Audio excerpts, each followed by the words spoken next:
Where is Anyak? Hmm, You hear me? yeah, there we go. Oh, now we can't hear you. I can't hear her. And but my What's that? Can you hear her now? Yes, thank you. most of my parents had lived around here the most of the time and going back and forth to the follow the spring and summer and winter and fall. So we move around quite a bit around the area of Talok Rock. But anyways, I grew up in Naiglu. I grew up with the Kulak. The Kulak only that I know, it's keep us warm and dried our clothes. And we use for cooking. That's the only thing that we use for cooking and making water.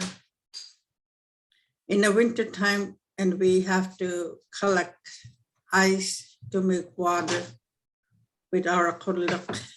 So we used it for everything and keep us warm, drying our clothes, give us a hot meal, hot water for tea. That's our survivor in Nunavut. So I'm gonna light it now. And we kept it on and through the night. And sometimes they made it really small, the light through the night and keep the igloo warm through the night. And so that's how we survive with it. And we sleep under, we sleep inside the igloo all year in the winter time. We don't feel cold because the seal meat and fat and keep us going and keep us warm. That's why we use kulak. We use it for the whole year round. Only the time we don't use it when we go up to the lake and making dry fish. Soon as we get back to the ocean, we used it again. That's how we use the kulak in our life, in my childhood. I'm gonna light it now.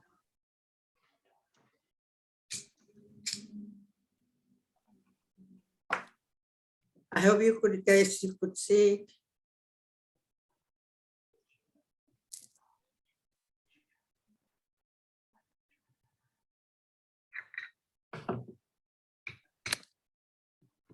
You could see it?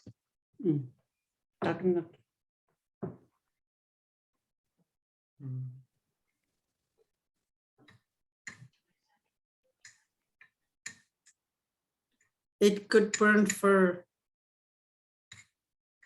long time, but you have to add seal fat. Do it every time when it start getting running out of liquid. That's how it's lit up. Now I could make a tea with it and ban it, cook meal, even that size. Thank you. Thank you. Hi. We have the fire. Thank you. I'm gonna sing a song to invite the ancestors to sit around the fire with us as we share our stories.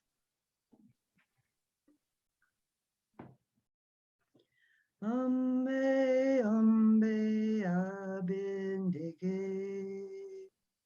hey ya, manito abindike. Nimoshom abindike, nokomisa bindike, hey ya.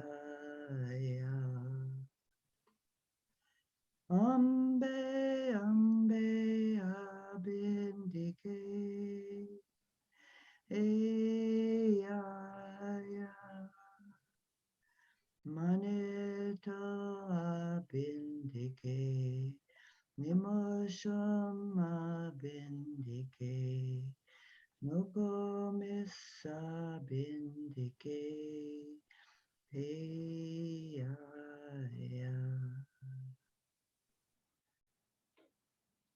Kienas kumtin, hi, masicho.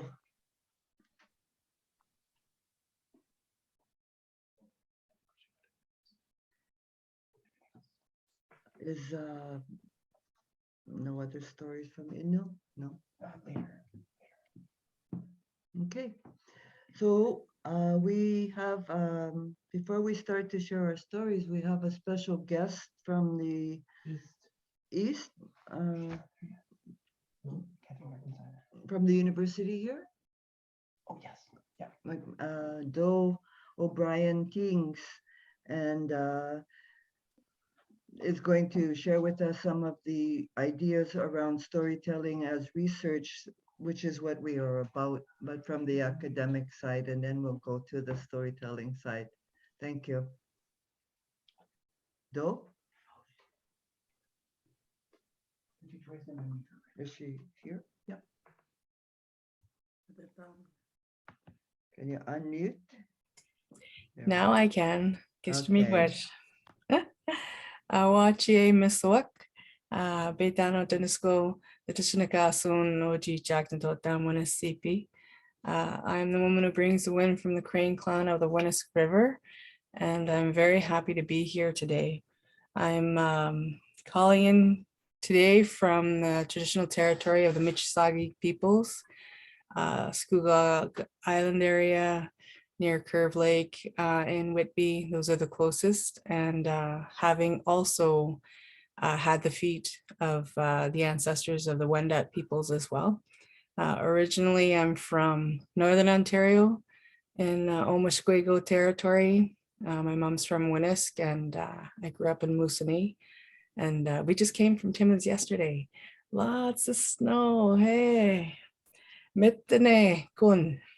Anyway, I want to thank everyone who is on the team who invited me and thought of me to share some of my stories with using storytelling and research.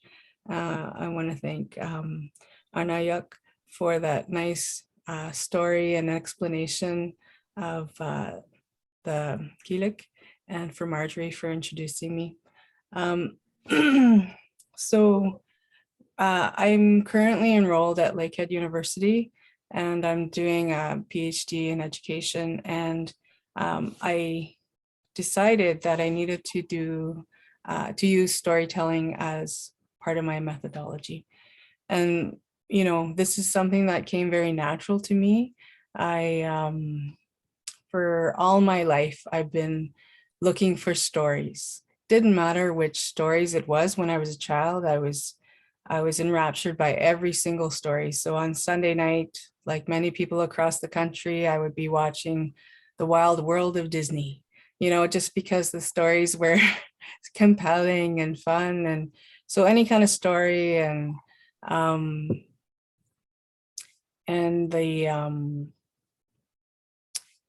it didn't occur to me that we had our own stories. As Cree peoples, my mother is Cree and my father is second generation Irish Canadian, because neither of my parents, our parents, spoke about their childhoods in any way, and that there would be something attached to that. Whether that's stories, because we were being raised Catholic, we learned parables and all of that. In the town of Moosonee at that time, in the 70s, anyway, a little bit a while ago, you know, there was no cultural storytelling at that time. If it was there, it was hidden. And so we learned, we didn't even learn about the Hudson Bay Company history in our classes. And so there was this thing in front of us that we weren't being told was linked to our histories. And meanwhile, we're buying stuff at the Hudson Bay store, you know, just down the road. So there was this disconnection between our lived experiences and the story and cultural identity. Now, we did have, our community experience. We knew everyone in town. There were community events. We knew who our relatives were and all of that. But there were no stories that went with it. And as I got older, and I started to learn some of the histories, I wanted to know what are our stories, and that was always a driving force. And asking relatives, my mom, what are our stories? But at that time in the 80s and the 90s, it wasn't ready to be told. And so in my research, I decided I needed to find out those stories. So I created my research project to use storytelling to find out what the stories were, but also to find out what are our storytelling practices. So it wasn't just about the stories themselves, it was about how did we do that, right? The how of it. And so it's more about reclaiming those storytelling practices, and along the way picking up stories. So there's two parts of that dissertation that I'm writing. I'm just gonna see if I can share screen. Oh, I can. I just want to show you a map if I could. Close this. So some of these stories are connected to place. And so I think this is something that's really important as Indigenous peoples, is that stories carry our knowledge, right? So if we go back to my title page, Indigenous ways of knowing exist in our stories. Our stories carry our way of thinking. And so place also carries those histories. And so this is where the town, this is Hudson Bay. And this is James Bay over here. So this is on the wall in my mom's house at Timmins. This is the traditional territories of Winnsk First Nation, which is our territories. And so this is the town of Winnsk as it existed before it was flooded out. The town now lives in Pewanik, which is upriver. And see, in my collection of stories from the different elders that were involved in my project, I learned about different places that were connected to important stories in our lives. And so this is a story where a couple of our relatives were born. This is a story of Holly Lake or Trout Lake that people used and still use to this day, some of our relatives. And then this is our traditional trapping area for the hunter families. And so there, and then this is Fort Severn, which is another place up there. That's the most northern community in Ontario. And then this is the Trout Lake River that goes up in there. And finding these connections to place actually gives a tangible experience for that story itself, right? And I think that's one of the things I wanted to highlight today, is because there's different ways that our knowledges are shared, right? It comes from an elder to a child or youth or an adult. It comes between teachers and learners, but it also comes from Mother Earth to ourselves. And Louis Bird writes about this, and he talks about that in a term he calls mitdeo. And mitdeo is when you learn from the land well enough, and you be respectful to the land, like offering of tobacco or not taking more than you need. And if you find that balance within the land as a teacher in these stories that he shares, then you'll be lucky in hunting because you've earned it, right? And so knowing these stories helps us learn how to live. So there's different kinds of stories in that. There's also legends, which teach us how to behave or not to behave, right? And then there's stories of heroes who lift us up. And so these could be people who lived 1,000 years ago, and the stories keep being told, and they grow with each teller, and they inspire us, and they leave us in awe, right? And then there's stories where we bear witness. And a lot of storytelling research uses that method, right? where we're like, tell your story, and I'm going to listen to your story. And I think that's where we are right now, is that in our reclamation of our identities, we want to bear witness to each other, and bear witness to you, to me, to, you know, our family, and then to our community, so that we can become stronger in our cultural identities and not lose those languages, right? So the last thing that I wanted to share with you, and I had to learn to keep it very brief. Those of you who know me know that I can go on for a very long time, and they said 10 minutes, so I'm going to try and be true to that. So the last thing I wanted to share with you is the idea that Vine Delaria talked about when he said all my relations. And all my relations is often something that people say when they're in a group of people, and it's kind of like the ending, right? And you're acknowledging everybody in the room, all my relations. And then people know that's the end of your talk. But it's more than that, right? All my relations also means I'm acknowledging all those relations that came before me, all the relations in the room, and then all the relations in the future, right? And so that it's the linking between the past, the present, and the future. But for us as researchers, it's also a methodology, right? And the methodology is acknowledging that in my research, I'm in relation to you, my participants, and also whoever's gonna pick up and read that research or listen to the dissemination of it in public events, is that the method is all my relations. And I understand that I'm connected to you and we are connected to each other. And storytelling is just the container that helps us share that with one another and helps us remember.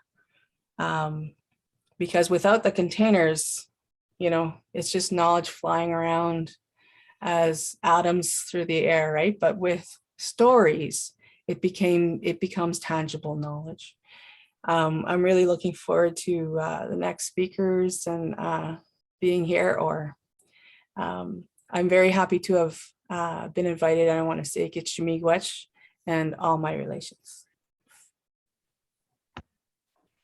Thank you, Miigwech, for acknowledging the land, our teacher, for acknowledging our relations, our storytelling in all those ways.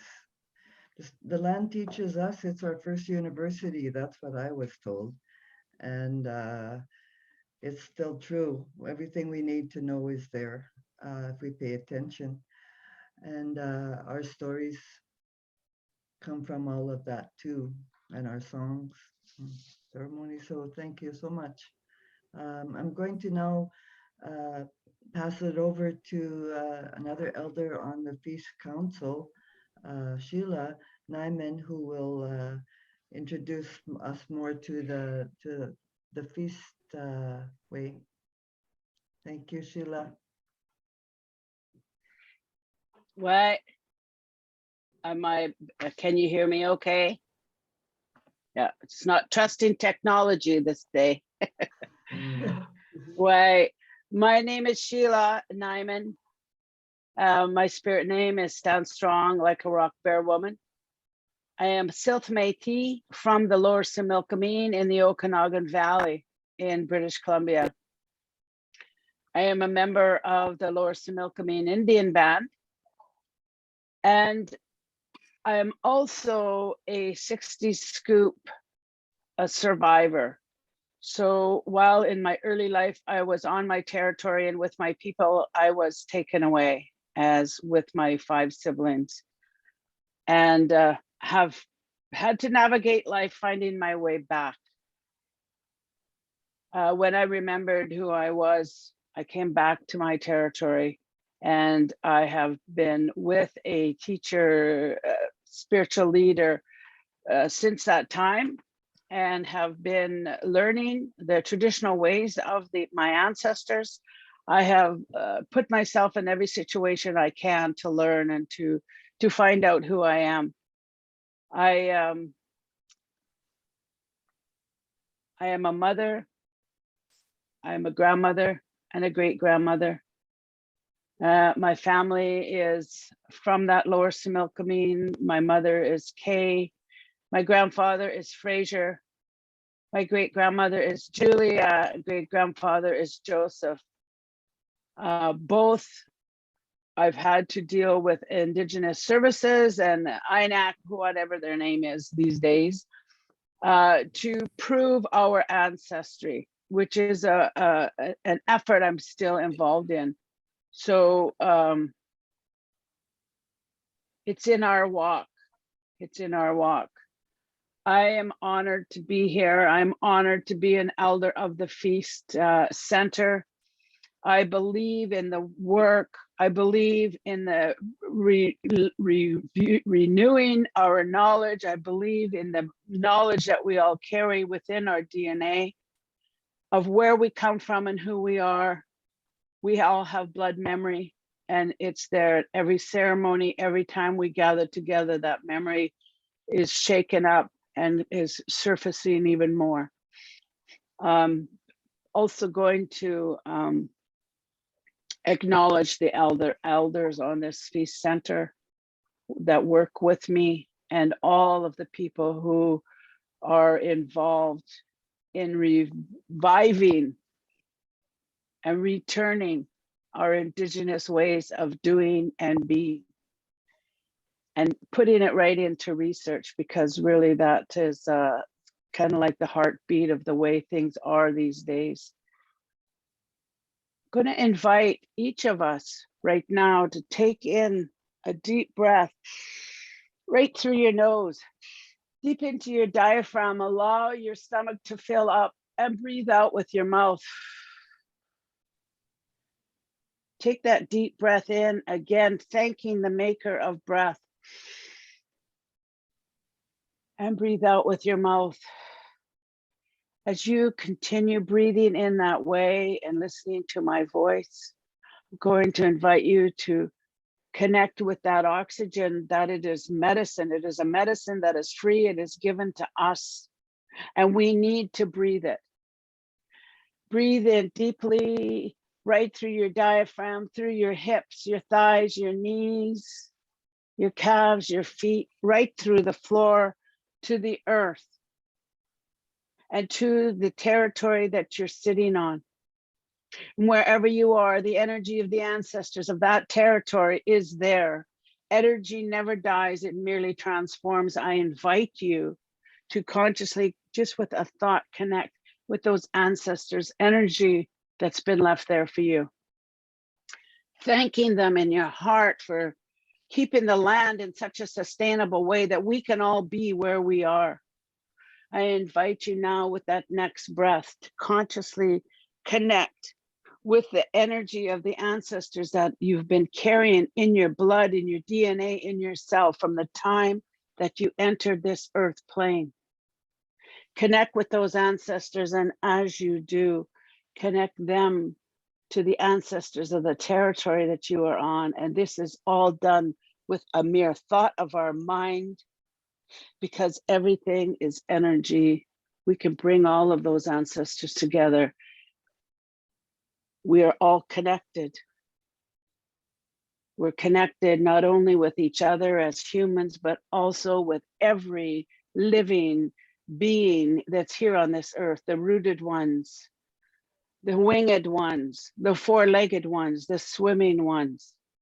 We are connected with all of creation, and we are connected with each other. Our hearts and our minds connect into this work. Grandmothers and grandfathers and spirits of the four directions, Lim Lim, Miigwech, thank you, Marci, for the ability that we have to sit here today in this circle, gathering in anticipation of hearing stories from three of the great Indigenous nations, the Métis, the Inuit, and the First Nations here on Turtle Island.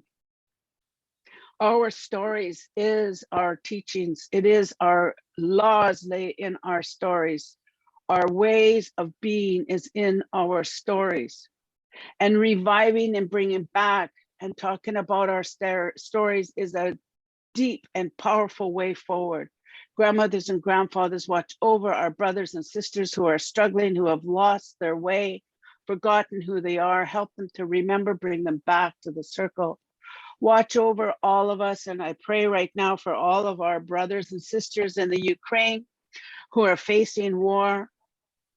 And we can each of us carry and hold in our heart love and peace. We are in a turbulent time and we will come through with it. We maintain our humanity and our love, which is the biggest medicine of all. Each one of us needs to hold on to our ability to love today and put that love out. Lim Lim, all my relations.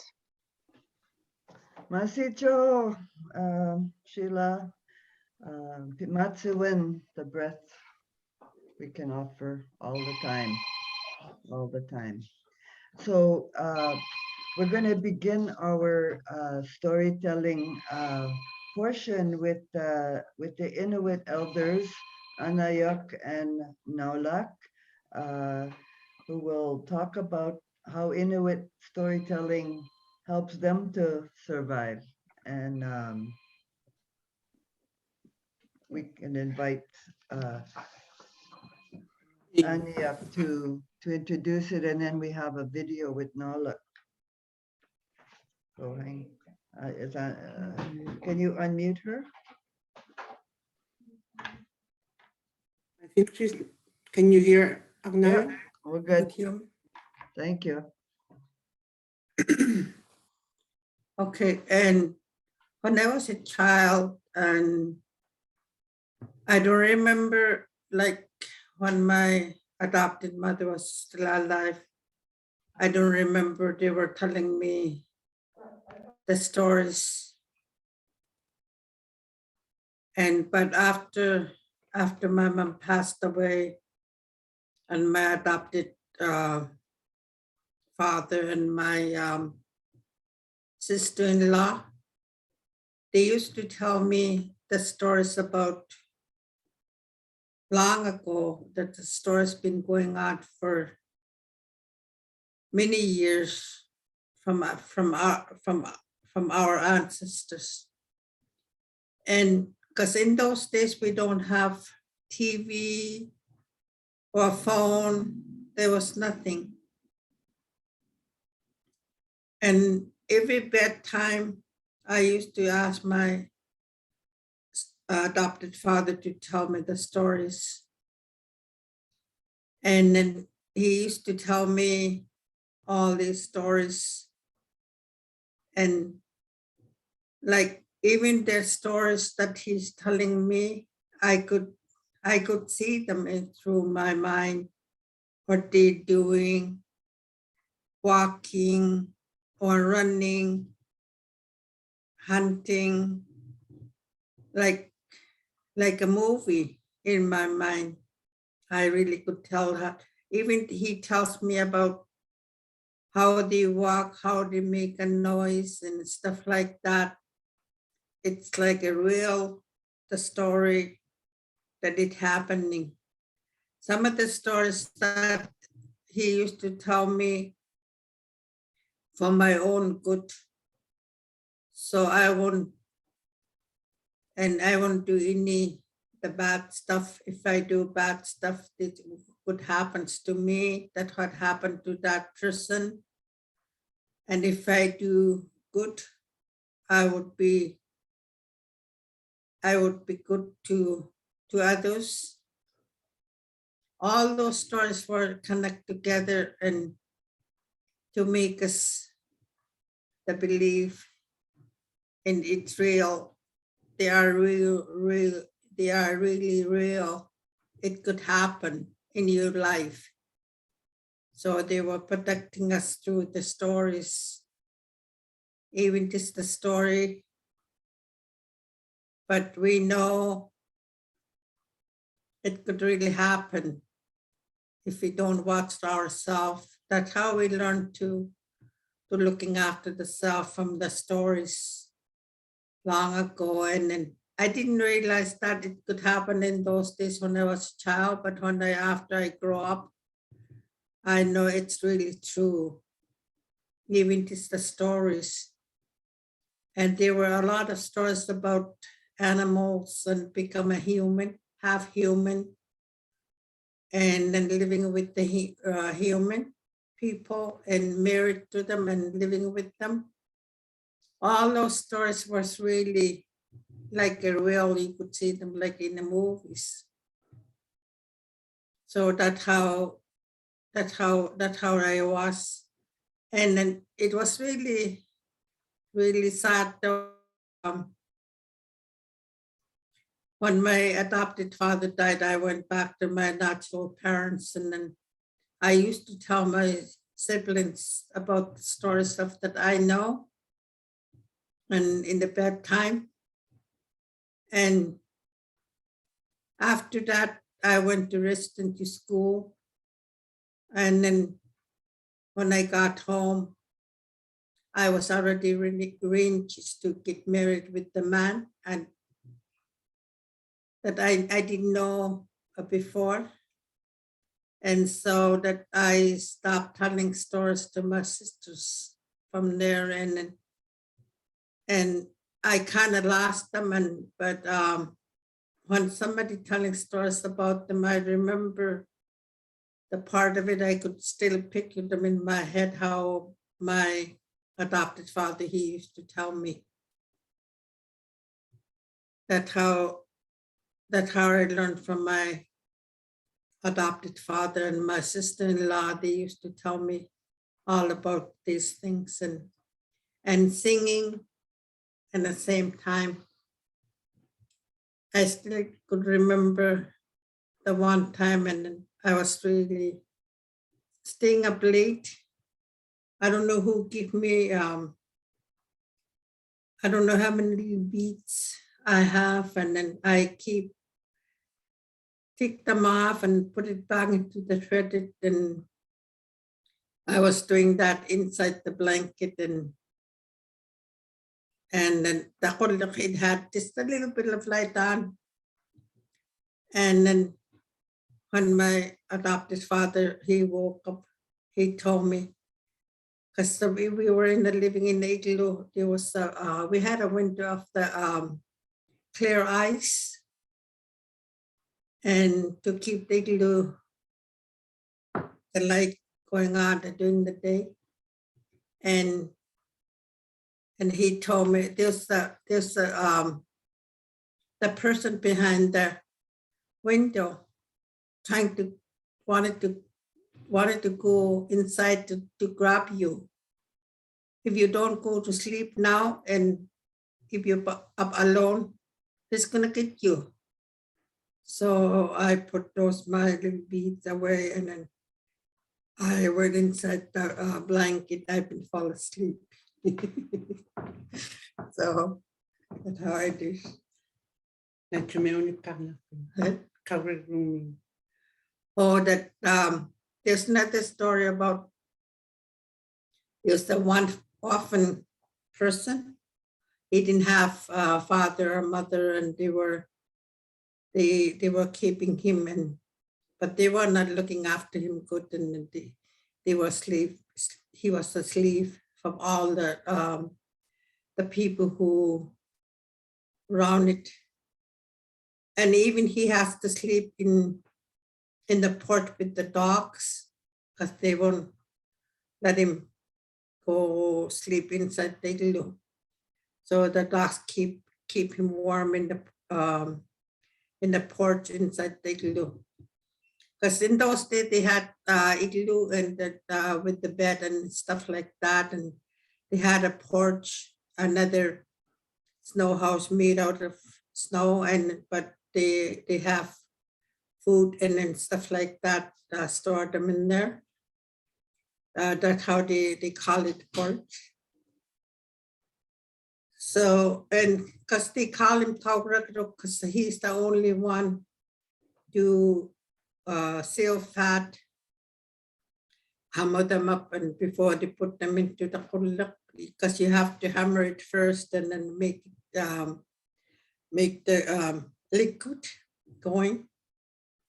So that's what he does to all the kulaks in his community. in a little place. And the one night, maybe one morning, the polar bear came into their camp. And in those days, they don't have a proper hunting equipment. So they thought of this orphan guy, and they didn't know this been and doing a lot of strength. There was the strength who came in every night to teach him how to become strong and be a man. The community didn't know that. So when the polar bears came in and the people start saying, "Kauralung na na, oy how to exatwin na, you may how to exatwin na." I know those people are singing like that, and this Kauralung and the dog, they were in the porch.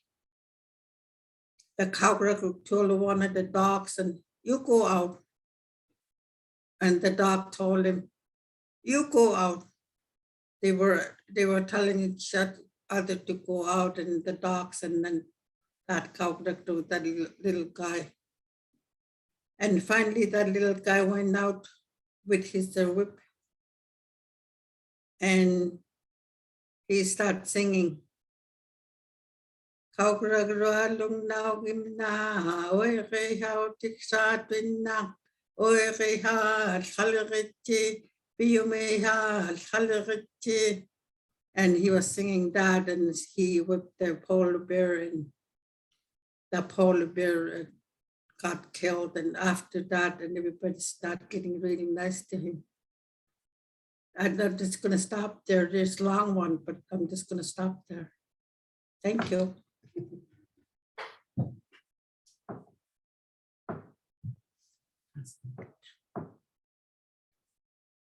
We can't hear you. Love your bedtime movies. I feel like I was wrapped in my blanket watching a movie, you know? It was really lovely. Thank you so much. We're going to watch a video actually now with Nalak. Inuit people are all across the north, and they're not all the same. So here's another story from another part of our Northland. Thank you.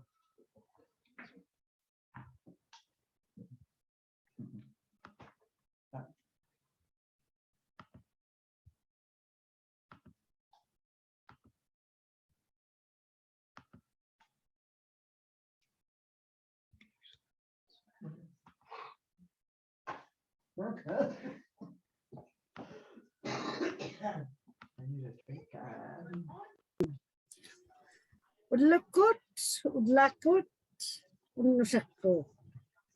My name is Nola Lajero.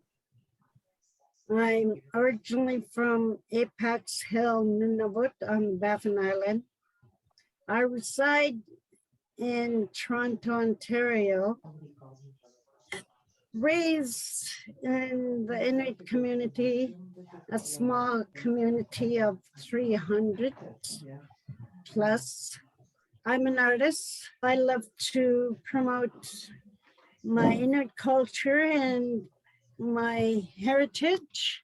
I love talking how Inuit had survived all these thousands of years, what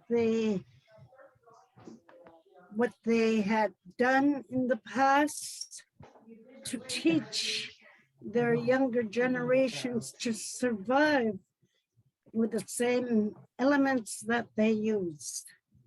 I am a grandmother, a mother, a wife, a sister, an aunt.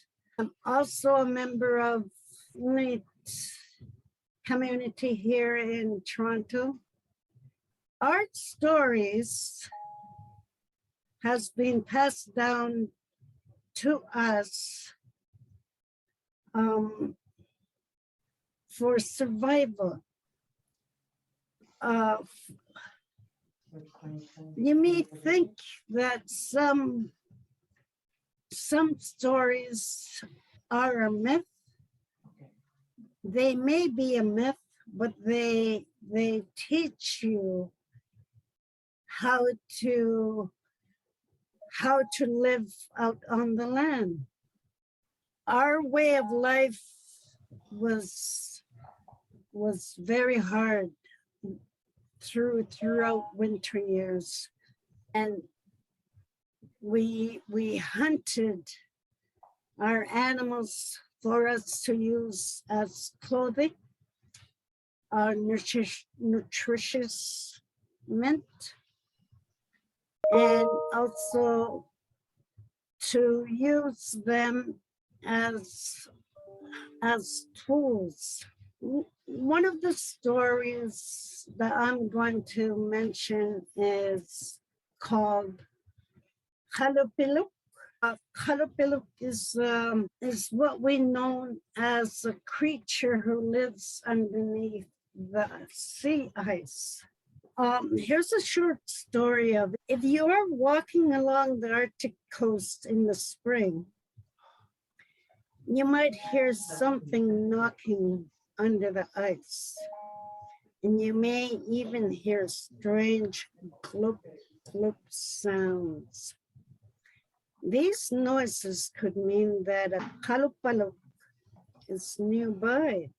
Kalupiluk have large noses and webbed hands and feet. And kalupiluk usually wears an amauti, baby carrier, made of eider duck feathers. Beware of the kalupiluk in the spring. When the sea ice starts to break apart, these creatures wait underwater for children to play on the broken ice. Once a child gets close to the ice edge, the kalupiluk will grab him or her and pull the child into the water. Once the child is in the water, the kalupiluk will trap him or her in the pouch of its amauti and take the child deep underwater. Some people say these creatures take children to be their pets and keep the children on leashes made of seaweed. This story, Kalupiluit, plural is Kalupiluit. This story is to tell our children about it so that they don't go near the sea ice or near the crack, breaking of the sea ice for reasons to stay safe in surroundings of where you are on the ice. Kalupiluit are passed down generations to generations so that the children don't go down by the ice by themselves. If they do tend to go down the sea ice by themselves while it's cracking up, yes, of course, you fall into the water, and the water is so cold, it's freezing, you wouldn't be able to pull yourself up. And the items of clothing that you are wearing gets very heavy and pulls you down the water. And that is when you are out of breath and drowning. This story means so significant to us to keep our children safe. these stories do have a meaning to our culture To sharp, right off. for survival. Well, thank you for this sharing of this short story of a creature named Kalapil.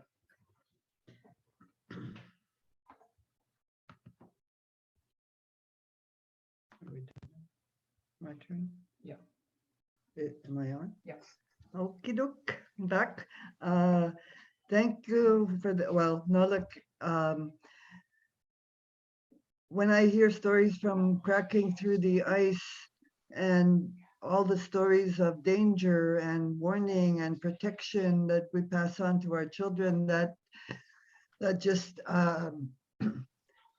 reminds me that stories have many, many layers. And when you're a child, you hear a story for many years, and every year you learn something different from it. So I'm asking you, inviting you to, as you hear these stories that we're sharing today, that you begin to apply them to whatever situation you're in, whether it's you're in deep cold waters or cracked ice or danger or beauty or whatever whatever that story is there for you today. Each day that story has a different meaning depending on the listener, depending on who's receiving it. So we can talk more about that at the end of the storytelling itself. Um, and that's why we're here today, to start to explore how those stories can be brought into our work as researchers, as healers, as whatever we are, practitioners in the community. So my co-host Sharp is here. So I'm passing over the baton to Sharp. Honey, bonjour. Like a true backwards person, the little people have been having so much fun with me today. Isn't it great? I understand they've been having fun with all of us. Technology, ceremony, storytelling. Someday we'll tell this story to our grandchildren. So I am your host, and I am also apparently a timekeeper. Haha, imagine that, me keeping time, who was late. This ought to go well. So what I will do is, if you get so into your story that it carries you away to some other plane and us along with you, I have to sit slightly outside of the circle and be the buzzkill. So as you get close to the end of your time, you may hear an ever-increasing sound of a drum. Kindly and gently. It is my absolute pleasure to introduce our next storyteller, the wonderful and fabulous Marjorie Bocage, my holy freakness, my light and joy. Take it away, Marjorie. She's going to tell us about the Rougarou. Hi again. Now I'm here as Marjorie. Oh, God. Les loups-garous, c'est le temps de changer. C'est le temps de transformer. That's what rougarous do. That's what all shapeshifters do. All the whether you call them coyote or raven or sagajak or nanabojo, these stories of transformation and change are told in the winter to teach us how to be good human beings and what we need to learn. And this story of the Rougarou that I'm sharing with you today, I heard as a child. It was told, and Rougarous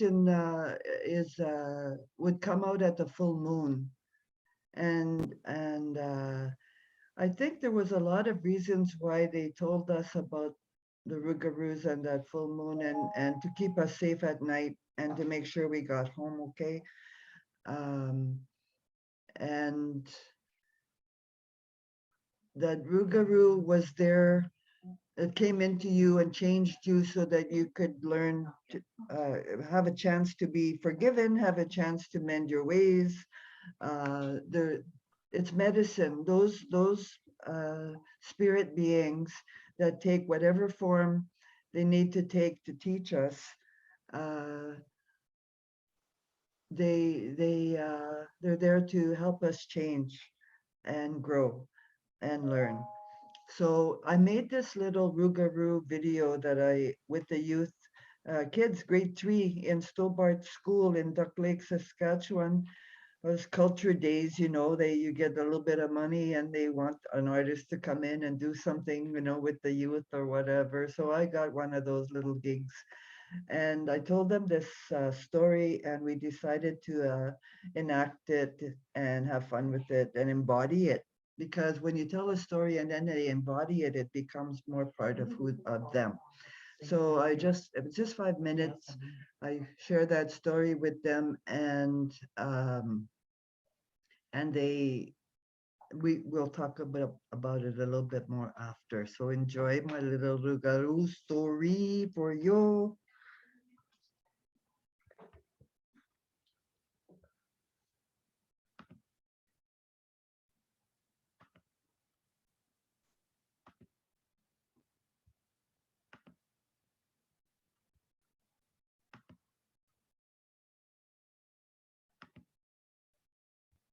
On.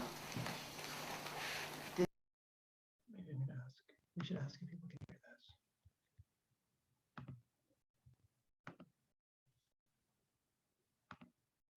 this. Did you ever hear about Rougarous? No. Well, they're humans like me and you. But something happens to them when the full moon comes and they change shapes in the night. Really? What? Really? What? Yeah, they do.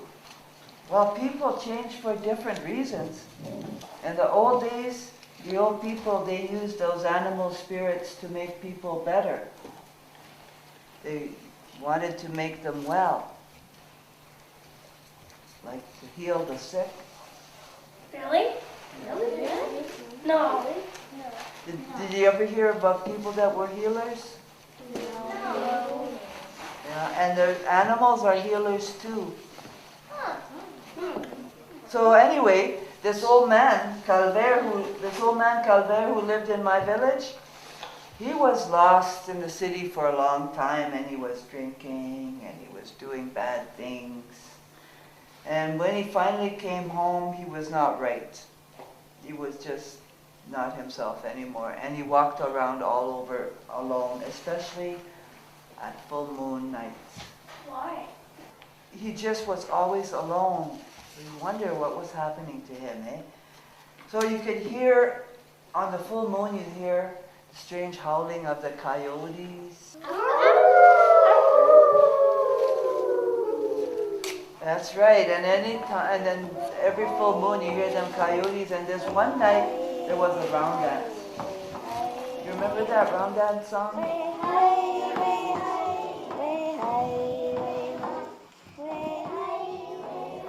Oh, that's good, eh? That feels good. I really like those round dances. They make you feel good, and those songs too.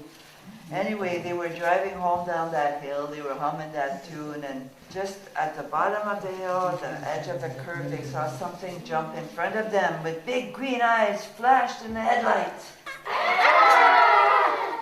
What was that?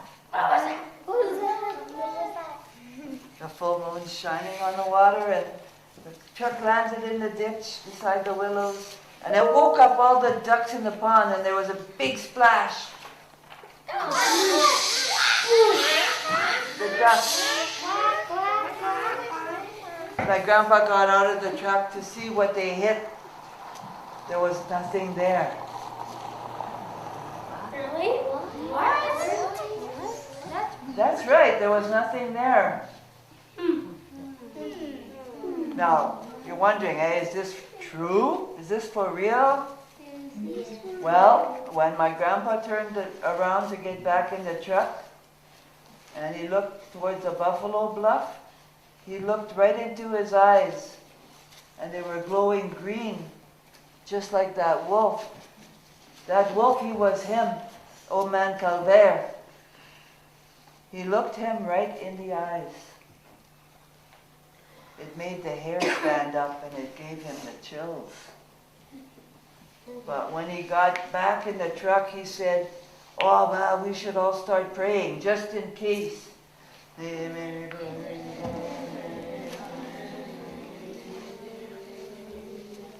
And then the next night, old man Calvert, he came up to my grandpa's place to play cards. They always played cards together, but you know, he was all black and blue, like somebody beat him up pretty bad. And he wouldn't touch a drink.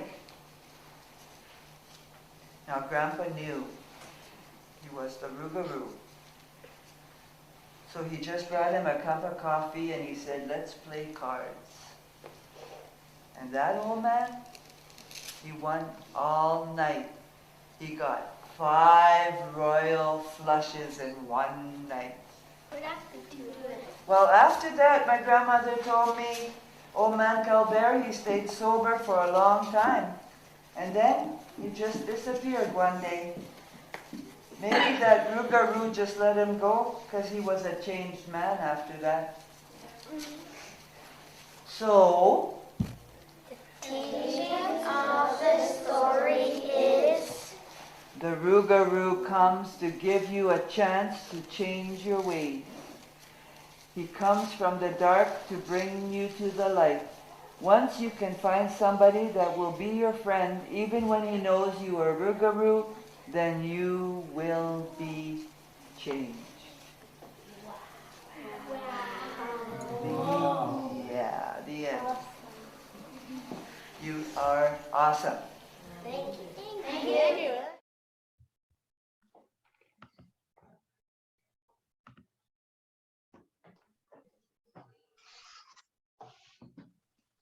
So,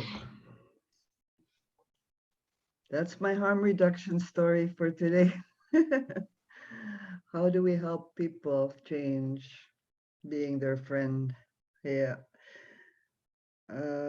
I don't know what else to say about Rougarous and storytelling, except that they do, all the stories that people share with us are the medicine that we make together. And that's how I've approached my work around sexual health and around healing and research is allowing people to share their story and make medicine together. And that changes things. That's what I know.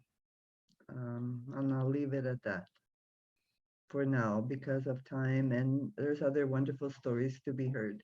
And we can talk again after.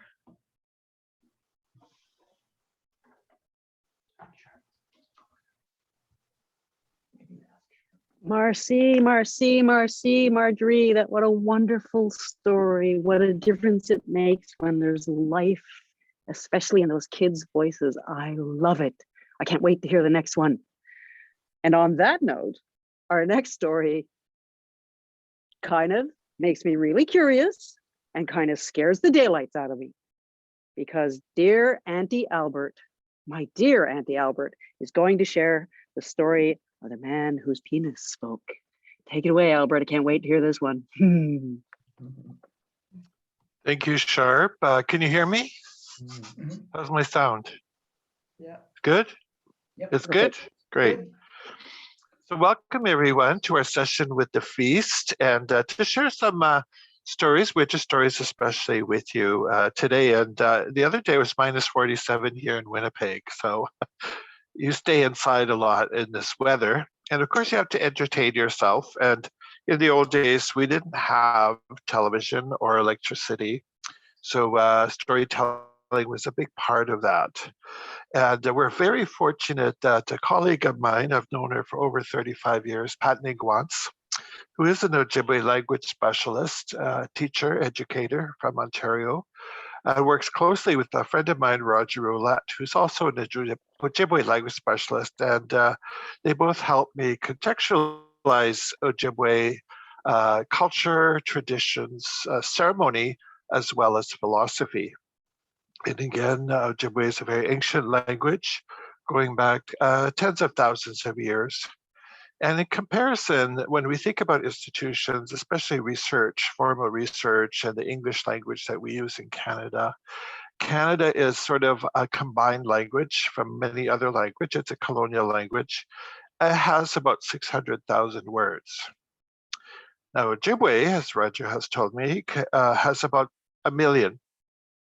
And that really talks to that evolution of language in North America and also in South America, and the long time it took for the philosophy and the language to evolve. And settlers said, at the time of contact 500 years ago, there was about 1,000 different languages in North America. That really shows how those languages changed over different geographic spaces and cultural groups. And so Pat and Ojibwe Cree are two languages that will survive into this century. Other languages are, becoming extinct as we speak in North and South America. But because there are many fluent Ojibwe speakers, we're fortunate that we'll have these stories for the future. Now, in 2018, Pat published, and I'm going to hold the book up here, see if you could see it. Oh, it's kind of in this. Anyway, this is Pat's book. Pat is a self-publisher. Oh, here it is. And her publishing company is Mazanate, which means light shining through. So I think it's through the knowledge that her stories give, that knowledge, that light comes through to us today. And the story I'm going to share is about a man who taught his penis how to speak. And again, it is a very old story. And as Pat in her book, The 19 Legends of Lac Seul, tells us, she heard them in her community from her mother, who shared these stories from 1955 to 1969, and she knew many more. But Pat, as we talk about research, she wrote them down. She transcribed them in 1986 and only published them in 2018. I went to her launch at McNally Robinson, and she talked about these stories because they are, I wouldn't say explicit, but they do talk about human body parts. In pre-contact times, Indigenous people were very pragmatic. They used common sense and reason. So sexuality and body parts were a human experience. So it wasn't as couched in, shame or fear or censorship as in the colonial era. And she said, these stories I've shared with you, she says, I won't apologize for their explicitness. And neither should we in doing this work, right? Because there was a reason why these stories were developed, because they're the ones that survived, because they had a teaching for the children, but they had also a teaching for adults, like a moral teaching, like a fable. And so the challenge to the listener is to detect, if you're an adult, what is that moral teaching that the story is supposed to tell you about humans or the human condition. And as the Inuit elder spoke earlier, they're to guide us in our life. And, Indigenous knowledge is transferred not always literally, like a book in real time. It is more nuanced and sophisticated through metaphors, analogies, euphemisms, and allegories. So again, because of that diversity of culture, you have to be adaptive in understanding the nuances of language, the nuances of the differences in people's philosophies to begin to understand these stories. So when I was growing up, my grandmother was with me. When I was born in 1955, she was already 58. So by the 70s, she was quite aged. She only spoke Cree. And when my mother would sit with her, my grandmother would tell her this long story in the Cree language, which I didn't understand. Then I'd ask my mother, what did she say? She'd say, oh, she just told me a story she's told me 50 times before. And then she told me a story about a time when there was a horse standing at the corner of a house and it got killed because lightning hit it. So those kind of little things are shared, right? And And today, you know, I wish I had my grandmother with me and that we were able to continue to hear the stories. She was a Roman Catholic, and she knew the wee Jack stories because she learned them from her grandparents, but she wouldn't tell them to us because as a Catholic, they were seen, as I said, you know, too explicit, or they were about spiritual beings. So there was when that transmission of those stories stopped in my generation. So hopefully with the work of Pat Nguants and other specialists in the language, they're able to share these stories with us. And we begin to pull out those deeper meanings, which itself is a science to understand and to, you know, condense and expand time, which storytelling does. We live in a very literal time frame where every second is counted, and we don't have that time to just sit back and let our imaginations go wild and vision things in our mind. And I know I've been at ceremonies where we sat for 8 hours listening to people speak. So I don't think there is a lecture that in an institution that is 8 hours long yet, but who knows? And so Roger characterizes that as demonstrative culture, whereas you immerse yourself in the community to begin to understand using your senses what is actually happening. Your sight, your hearing, your touch, your taste, and your smell. And then you begin to learn that narrative to be able to create communication across cultures. And the powwow is an example. The powwow begins in the evening on a Friday and would end about 1 o'clock in the morning on Monday. So it's like a 2.5 day ceremony that's constant, and you immerse yourself in that. And you begin to use your eyes and your ears to read what is happening in those 2.5 days. And over time, you begin to understand the story that's being told to you by the drum, the singers, the dancers, the people who organize the powwow, the different colors, the different nations that are present. And it's only through this repetition you begin to truly understand that story. But you have to dedicate that time to being present in that space, more or less as a witness, right? You sit there, you eat your, you know, bannock burger, and you immerse yourself in the event. But again, you have to invest that time, 2.5 days in a storytelling mode where you're receiving that information, right? So that's what we're talking about. How's my time? Because I have a Taken little video away. that we recorded. Time for your Is it video. good? Time Am for I your video. close? Oh, Yep, you're close. good. And I just want to share this with you. Like I used to remember when my mother was on the phone with her cousins, and she was fluent in Cree, and they would be speaking Cree. And when people were talking on the other end, a way to affirm you've heard was to say the term ka. And that's how you kept the conversation going. It was a way you acknowledged that you understood what that person has shared with you. So that is something that will come intermittently in storytelling, where people will say that. And there's other terms, ka, that sort of are that process where you get to comment on the story, I guess.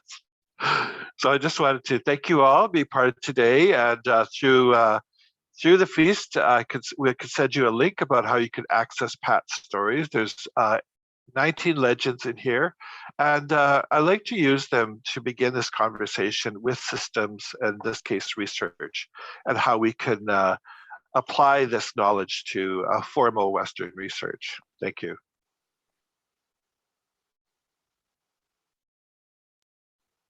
Video time.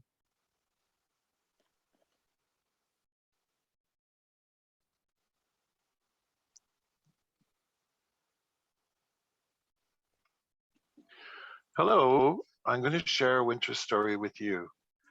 This story is called The Man Whose Penis Wouldn't Stop Talking. It was shared by Pat Nguants, who learned it from her mother, Christy Nguants, and it originates from the Lac First Nation in northwestern Ontario. Long ago there lived a man. Apparently he was very vain. He thought so highly of himself. He thought he was the handsomest man of all. And everywhere he looked, when he saw beauty, he thought it was because of him. He also liked looking at his penis, studying it closely and talking to it. Then one time he was walking along in the middle of a frozen lake. He saw a herd of caribou walking on the ice. He asked his penis, "Do you see those caribou walking on the ice?" The penis didn't say anything. He asked again, "Do you see them walking?" Finally, in exasperation, the penis answered him. "I see them," is what it said. "I see them," in a loud voice. And then again, "I see them." That's all it said. And it kept saying the same thing over and over. And it wouldn't shut up. Because the caribou could hear the loud voice of the penis talking, they took fright and ran off. There went his meal. The penis kept talking. "I see them. I see them. I see them." The man tried to close the mouth of his penis, but it kept talking. "I see them." He went home. He asked his wife to try to help him shut up the penis. She couldn't do it. The penis kept talking. "I see them. I see them. I see them. I see them." Finally, it was his mother-in-law who was able to close the mouth of her son-in-law's penis and cause it to stop talking.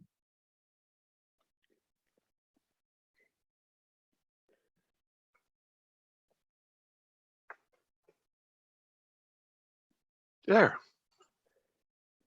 Miigwech, Albert, is there anything else you'd like to say about the man and his talking penis?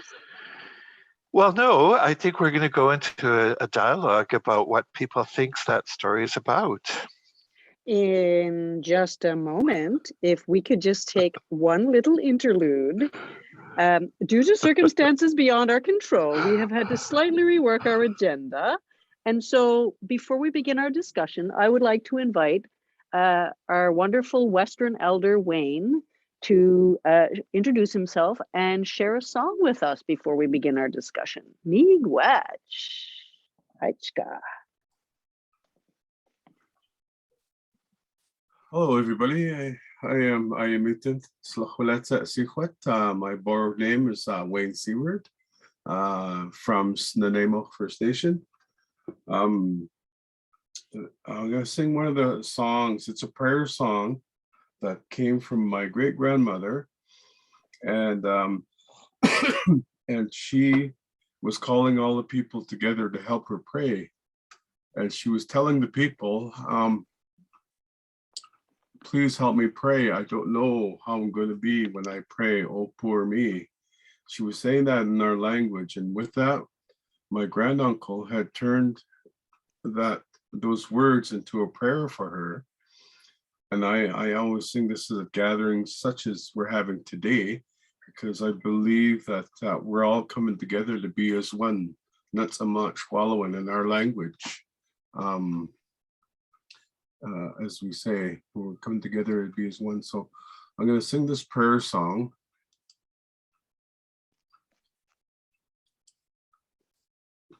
For everybody here.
Hi, Tzepka, my friends.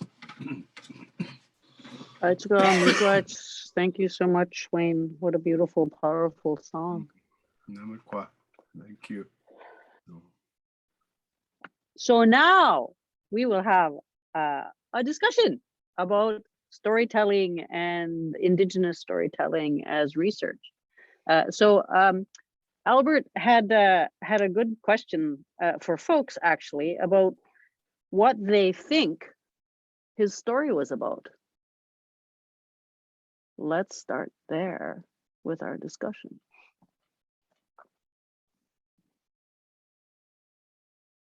Anybody? You'll have to put up your hand so the hosts can unmute you.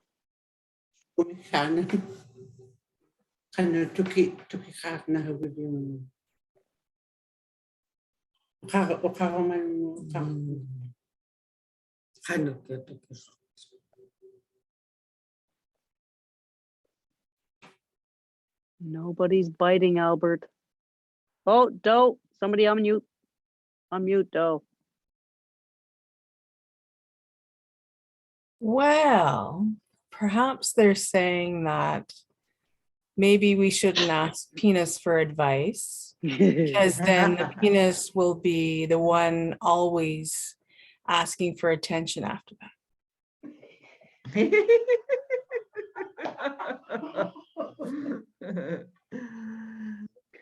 Let me paraphrase that. Don't talk to a dick. Or the peanut always make trouble.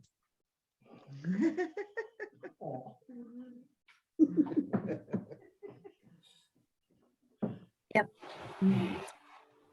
Just read the rule. Just want to say there's another story in Pat's collection called The Big Penis. So you better get working on this one before you get to that one. I wonder if the penis is a red herring, if the penis is there to get the attention of the listener so that they know not to make a bunch of noise saying you spot the caribou when you're trying to hunt the caribou. Aha. Mhm. Like, I'll Penis is never a forget red that herring. story now. Mm. Mm. Anybody else? Oh, What? Sheila's got her hand up. What? So yeah, I'm thinking that, I mean, of course, Albert, I agree, even in my nation, our stories change and have different meanings depending on where we are in life, our ages, and they're meant to do that. So I'm thinking that it has to do with he is hunting. He sees the caribou. He doesn't trust himself, so he's asking the little head, do you see it? He's not trusting himself. So he's asking for backup from somewhere else. And well, the penis is saying, I see it, because the one question was, do you see it? Yes, I see it, I see it, I see it, I see it. And that's all that the penis was able to do, which of course chased the caribou. Where the mother-in-law is the one who's able to shut the penis up.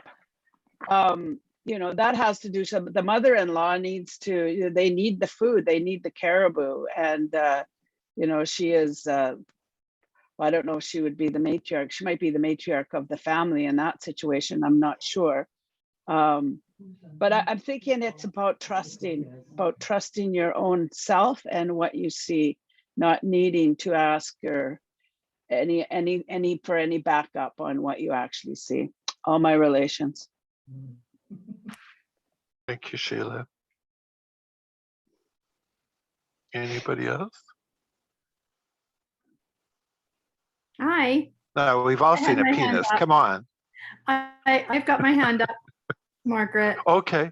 I just Margaret. was gonna say then- something very similar to Sheila, in that, you know, how many times do you want to ask the penis when you can actually see what's right in front of you, and that you already know what you have to do? So there's this notion about how it is you should be trusting yourself, just as she indicated.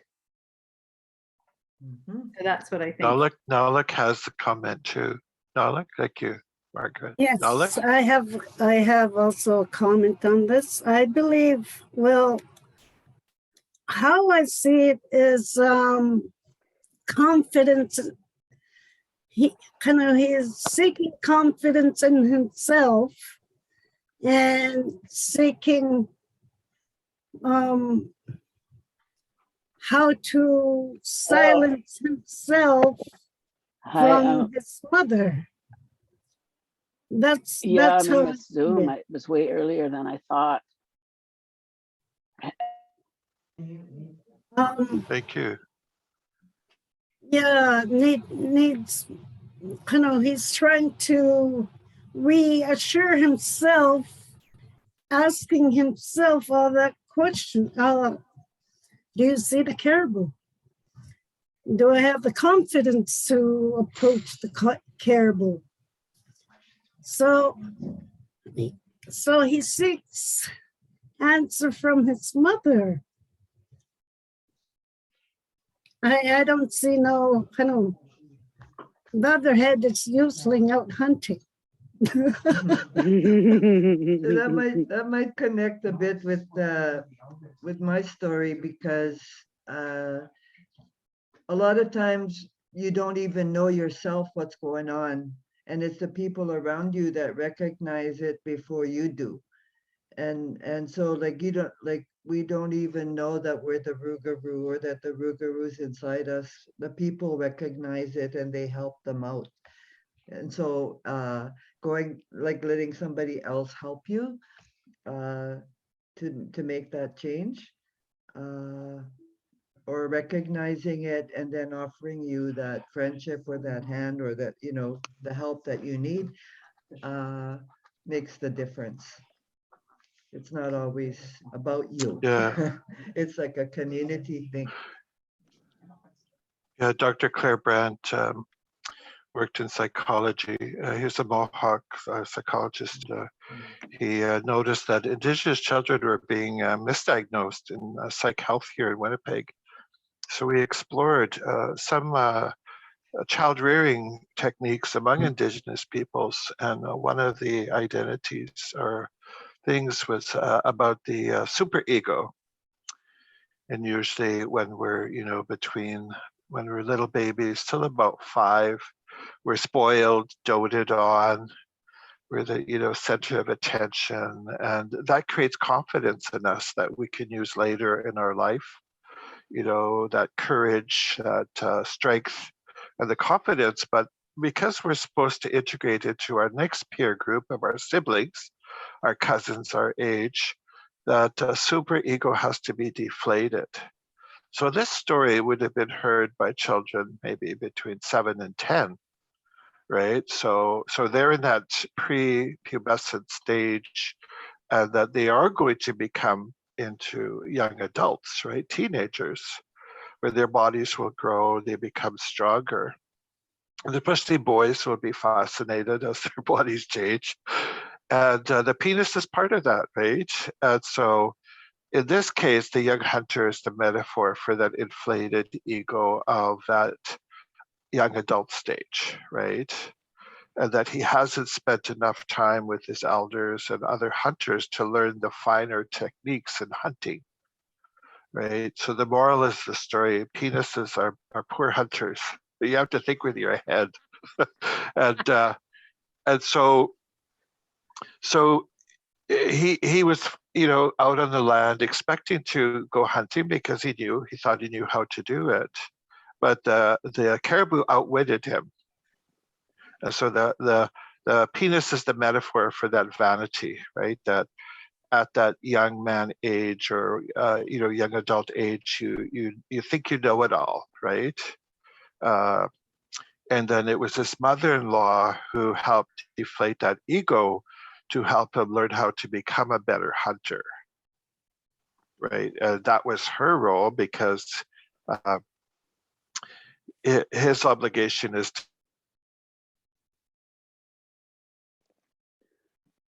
Uh-oh.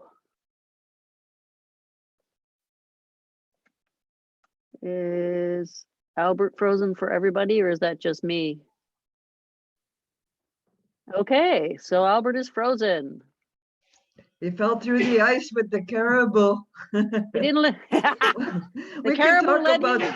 we can talk about the Rougarou or other stories. My one of the things that came to mind relating to storytelling and research was what Albert mentioned and what I experienced in my is the people were going to the round dance, and when they were in trouble, they were praying the rosary, and that whole Catholic influence of and for me, it's like in the Metchef communities, it's not either or, it's both and for us to be able to navigate that and not make judgments like when we're talking about traditional and non-traditional or Catholic or church or whatever, that everybody has a story and everybody has a connection to the land and everybody has a connection to creator or to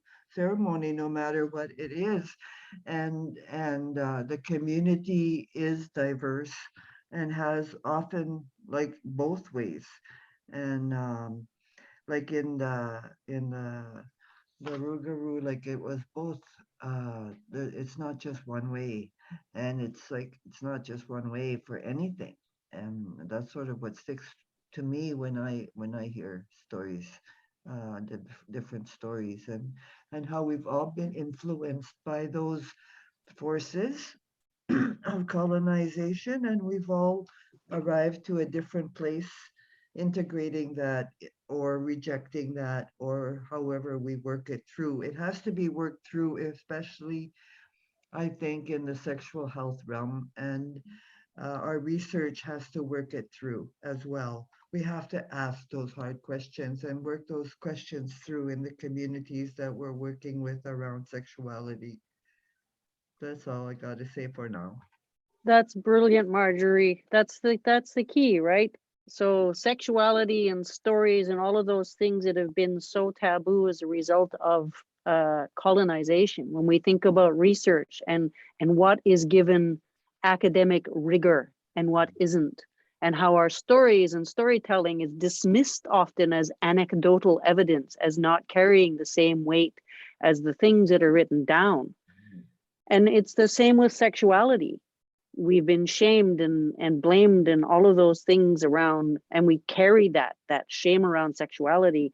And how wonderful is it to have these stories, maybe to begin that discussion and shed some of that shame, right? Because even if we're colonized, which we all are in so many ways, right? Our colonized brain is going to make so many ping, ping, ping, ping, pings, but the indigenous part of our brain is going to make different pings.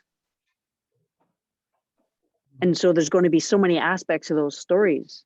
So, you know, I want to ask the elders who shared these wonderful stories, how do you think that these stories are a really powerful mechanism that we can use to introduce sexuality, to talk about sexuality, and talking about sexuality, we all know, is the key to reducing harm around STBBIs, right? We are where we are because we're all ashamed to talk about sex.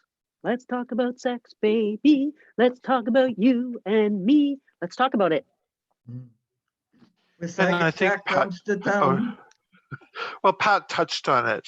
She wasn't going to apologize because I know with some of those stories, you could not tell them in this world in elementary schools to children, right? The parents would have a fit. But let me tell you, in rural communities, when two dogs are having sex outside, kids see that. So you have to come up with some explanation, right? And a lot of those stories are about body parts. Like they're educating children about puberty, about body parts, their future, right? So they're preparing them. It's sexual health education. And it's through these legends and stories that they begin to learn the different, and usually the animal is the metaphor. And I wanted to mention Bugs Bunny. Like Bugs Bunny's the modern Wisagajak or the trickster or the coyote. And I grew up watching cartoons, and Bugs Bunny was that instigator, right? That one who was always making trouble. But also Bugs Bunny could transform his gender into female. And I think Bugs Bunny has about 12 female characters. So there's that contemporary, and it's interesting. He's a rabbit too, right? Just like Coyote or Raven.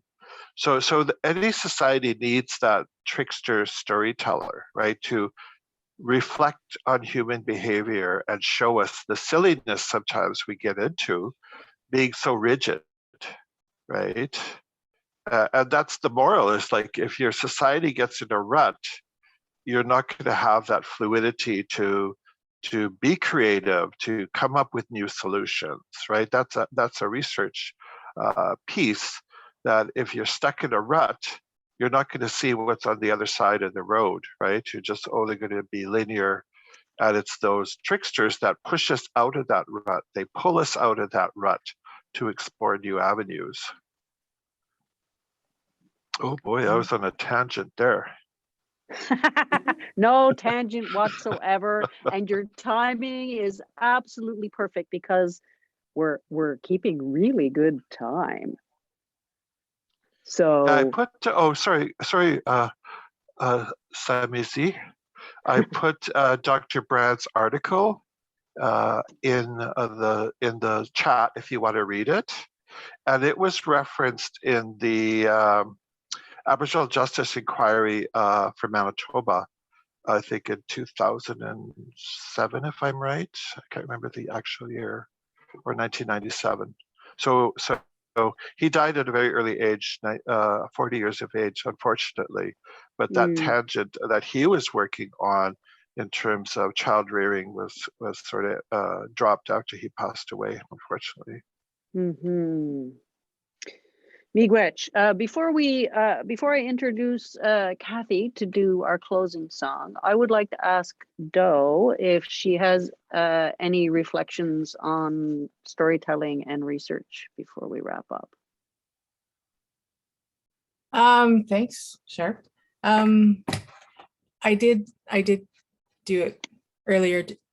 The thing that I want to add to is that there are those who carry the stories, like Pat, that Albert was able to get those stories from, right? And then there are those who, like in my family, who stopped telling those stories. And so for all of the generations that are following, it's important that we do all kinds of research using stories, learning, relearning, and making sure that those who have the stories share them with the next generation, because that knowledge encyclopedia will go with them. So if we continue to share that, and then for those who stop telling stories, it's like silent language speakers, right? They don't speak their language. It's a similar kind of thing around the stories too, is that this reclamation project that I'm doing is about reclaiming that for that generation, but also for mine and for my children, right? And that stories have such power to do that. And I'm so happy to have been here, to have heard all of the amazing stories and voices here. And I hope that this continues, right? Because we need it. Every culture, all the First Nations, Métis and Inuit, like we need to keep hearing our stories and hearing them in our own languages, even if we don't understand. Like I'm helping to organize a Cree conference, and it's going to be in Cree, and so I won't understand most of it, but we need to hear it anyway, right? So hear our stories, hear our languages, and hear each other basically. So thanks for offering to let me say a final few words too. Miigwech Doe. And now I will introduce Kathy, who will share a song and introduce herself.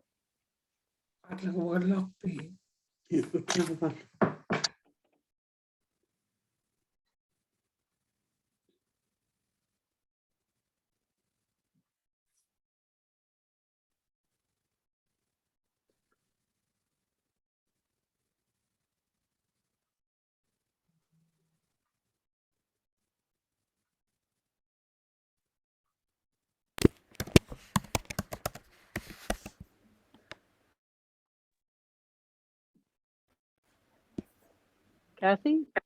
Yep. Can you hear me? Yep. All right. Well, I've been trying to be fancy to share my screen, but I don't know how to make the song I put together on your screen. So I guess I'm going to have to do it unless someone can tell me. No? Okay. I'll guess I don't even know how to get back to you guys. Can you see me? Just go to the red thing and say stop share. Oh. There you go, hon. Too bad. You can't see what I put together. How can I do that? Depends on what kind of format it's in, and sometimes things don't share very well. So I don't know exactly what's going on. Okay. I wish I could help. Just sing it live, Kathy. I know, but I had it all figured out for you, and it just didn't want to come, I guess. It's that kind of day. Tricksters at it. Just Yeah. sing it. All right. Okay. Stop share. Get my drum.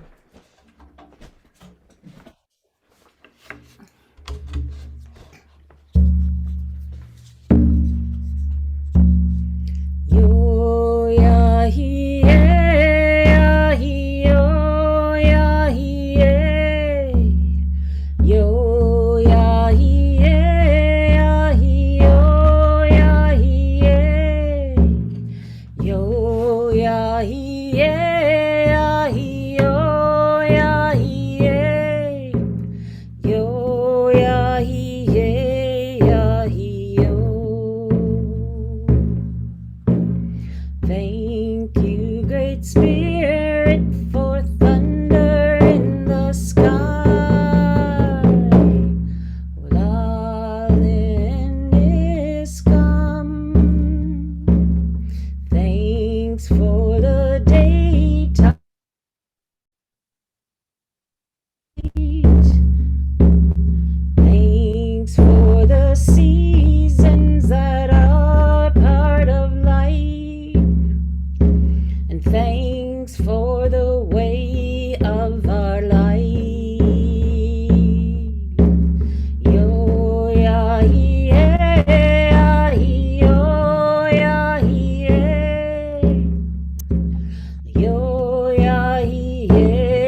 Oh, miigwech, miigwech, miigwech. Thank you so very much.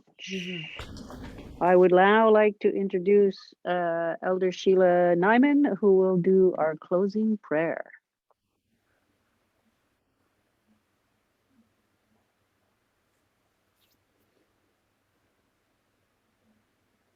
Why? Hello. Can you hear me all right? Why? Beautiful, wonderful. Just honor everybody who was here and those that tried to be here but couldn't be here. Our stories throughout Turtle Island, all so very similar, how we held our stories and how they came forward. It just amazes me. Our people had what is called chaptiko, our stories, our teachings. I know lots of revitalization is happening. I'm involved in chaptiko right now with our nation, as well as the University of British Columbia, Okanagan. Morning Dove, I don't know how many of you know about that, but she was the first Indigenous writer published. Her book, Coyote Stories, was published, although it was influenced by a non-Indigenous man. That book was in the schools in the US. Some of the stories were changed, and this is the words that are spoken about that, in order to satisfy the sensitive white ears, because coyote stories are very real, and we speak just like what we're talking about here when it comes to sexuality and body parts, and the natural functions of being a two-legged is wide open for us and always was with Indigenous people. So I just really open everybody, hoping that everybody will open your minds and start looking for more. Morning Dove wrote Coyote Stories, and Jeanette Armstrong is a descendant of Morning Dove, and she has the Anaukan Center in Penticton, BC, which is an educational center. And now I'm just going to invite each of us to take that deep breath in through your nose, right into your diaphragm. Bring yourself in, back to yourself, breathing in deeply through your nose, through your diaphragm, through your hips, your thighs, your knees, your calves, your feet, right to the earth, connecting with the energy of the ancestors of the territory that you are on. Lim Lim, Marci, Miigwech, to those ancestors. We can ease them off now as we go and plan to move in our separate directions. Breathe in again deeply, this time connecting with the ancestors that walk with you deep in your DNA, in your cells.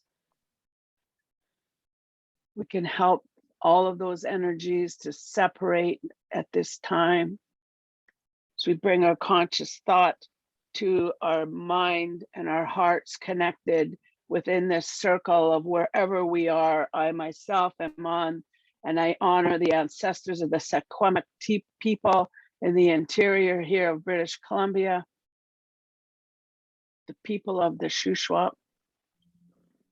And wherever you are, touch your mind on that honoring as you separate yourself to go in the direction that you're going to go today. Lim Lim, bless and walk with each of us as we walk away from this circle. Watch over our brothers and sisters. Continue to help them to come back to themselves, to remember who they are, come back to the circle. Sending our love out around the globe, maintaining our humanity, and sending love and prayer to the people in Russia and the people in the Ukraine and all of who is touched by this fear of a war. Help all of us to send love in the direction so that this can dissolve and we can come back to ourselves, all of us as human beings living here and sharing the earth, because the most important here is Mother Earth and all of creation. all my relations. Lem. Miigwech, miigwech, miigwech to everybody who came and spent time with us today in this wonderful mix of story and ceremony and song and wisdom and technological madness and all of that wonderful, maddening, life-giving chaos. We grow from chaos. We grow from love. We grow from laughter. How lucky are we that we can spend this time together so far apart? I say miigwech and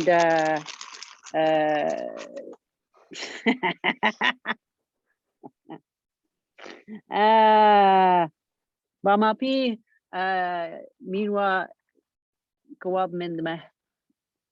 Take good care. Have a great day.